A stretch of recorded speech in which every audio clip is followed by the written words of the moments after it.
A call that altered global balance. The phone rang later than it should have. Not urgent enough to trigger alarms, but important enough that ignoring it was never an option. By the time the president lifted the receiver, the balance of power was already shifting. Some decisions are born in rooms full of advisors. Others arrive through a single voice, carried across thousands of miles, compressing geopolitics into a few carefully chosen words. This was one of those moments, because in an interconnected world, power no longer moves only through treaties or force. Sometimes it moves through a call that cannot be unheard.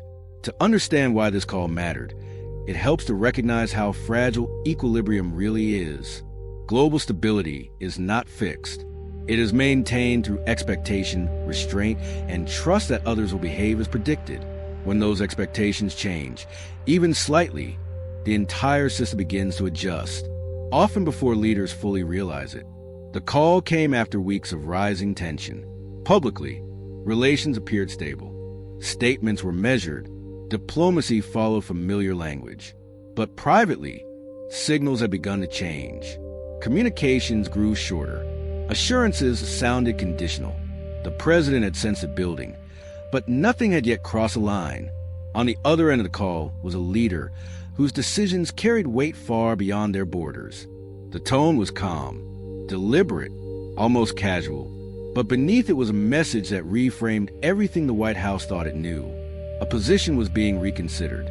A commitment once assumed was no longer guaranteed. As the conversation unfolded, the implications became clearer. This was not a request. It was not a threat. It was a signal, one that suggested the global balance had entered a new phase, where previous assumptions could no longer be relied upon.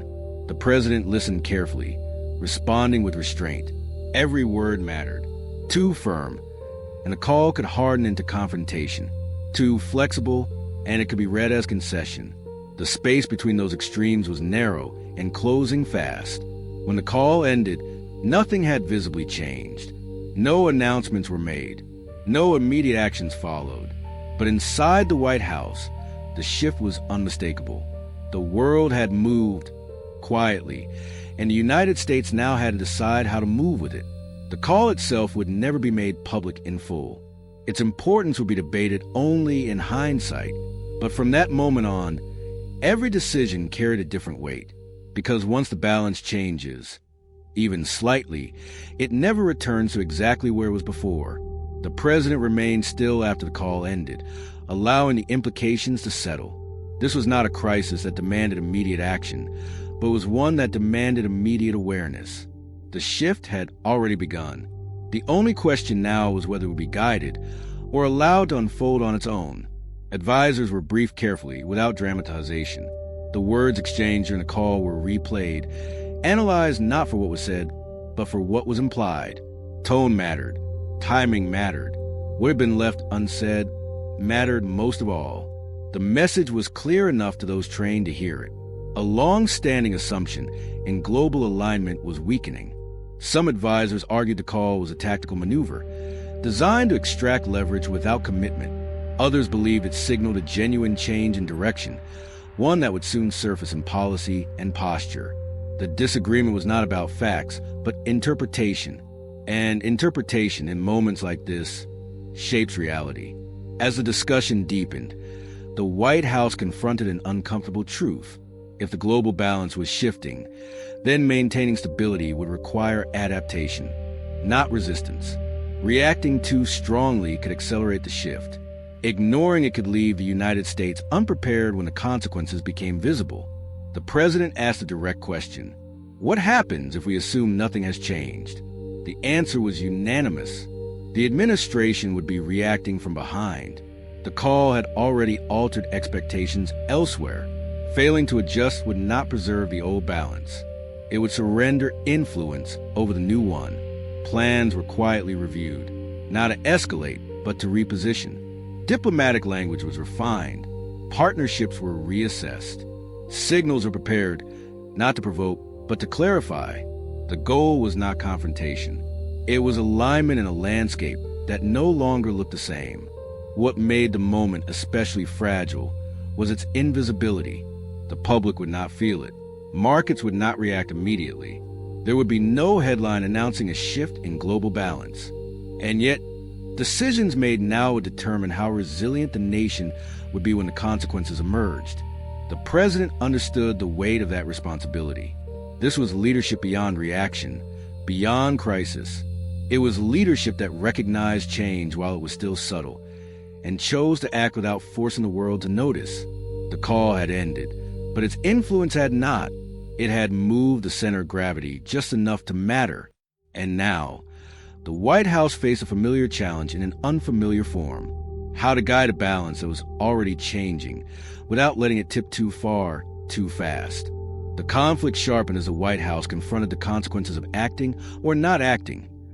On a signal few outside the room would ever know existed, advisors now face a paradox: respond too visibly, and the call could be interpreted as confirmation that the balance truly was shifting.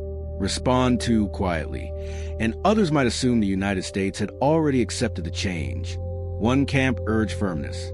They argued that ambiguity invited opportunism, and that a clear stance would stabilize expectations before uncertainty spread. Another camp warned that visible firmness could accelerate fragmentation, pushing partners to choose sides prematurely. Both positions aimed at stability. Both risked destabilization. The president pressed for clarity where none naturally existed. What mattered most was not the response itself, but the interpretation it would generate. Global balance is not maintained by force alone. It is maintained by shared belief about limits, intentions, and reliability. The call had unsettled that belief. As discussions continued, a deeper realization emerged. The global balance had not been broken by the call. It had been revealed as more fragile than assumed. The equilibrium depended less on formal agreements than on confidence that commitments would hold. Once that confidence wavered, even slightly, adjustments became inevitable. New intelligence reinforced concern. Subtle shifts in diplomatic posture elsewhere suggested others had already sensed a change. Conversations were happening without American presence. Calculations were being updated. The world was not waiting for confirmation. It was adapting. That knowledge intensified the pressure. The president understood that the window to influence interpretation was closing. The longer the administration hesitated, the more meaning others would assign on their behalf. Silence would not be neutral. It would be filled by assumption. Silence fell again in the room, not from uncertainty, but from alignment. The conflict had reached its peak. Everyone understood what was at stake. This was no longer about a single relationship. It was about credibility as a stabilizing force in a system already in motion. The president prepared to choose a response designed not to dominate the moment, but to shape it. One that acknowledged change without surrendering control. One that signaled reliability without provocation. The call had altered the balance. Now the White House had to decide whether it would help define the new one, or be defined by it. The response was crafted with precision, not volume. The president chose neither confrontation nor silence, but something far more deliberate. A message was delivered through channels designed to be noticed only by those who mattered most. It acknowledged a shift without naming it. It reaffirmed commitment without hardening lines. It signaled awareness without forcing escalation. This was the climax of the moment, not because it was dramatic, but because it was exact. One misstep could have accelerated fragmentation. One overcorrection could have turned uncertainty into division. Instead, the response stabilized expectations just enough to slow the momentum that had begun to build after the call. The effect was not immediate, but it was measurable. Diplomatic conversations elsewhere paused. Assumptions were reconsidered. The sense that the balance had already tipped gave way to something more cautious. The system did not reset, but it stopped drifting unchecked. Inside the White House, there was no celebration, only quiet acknowledgement that the window had not closed completely. The president understood what had been preserved. Not dominance, not certainty, but influence. The ability to remain central in a balance that no longer rested on old guarantees. In the days that followed, the call faded from view. No leaks, no public statements, no visible confrontation. To the outside world, nothing remarkable seemed to have happened. And yet, global posture subtly realigned. The moment passed without spectacle, precisely because it had been handled with restraint. This is how modern power often moves. Not through declarations, but through interpretation. Not through force, but through credibility maintained under pressure. The call that altered the balance did not end in crisis. It ended in containment. Looking back, this moment will be nearly invisible in public records. But those who understood it would know its significance. A balance had shifted, and then steadied, because leadership recognized a change early enough to respond without panic. Global order is not preserved by freezing the world in place. It is preserved by adjusting faster than instability can spread. And in this moment, the White House did exactly that.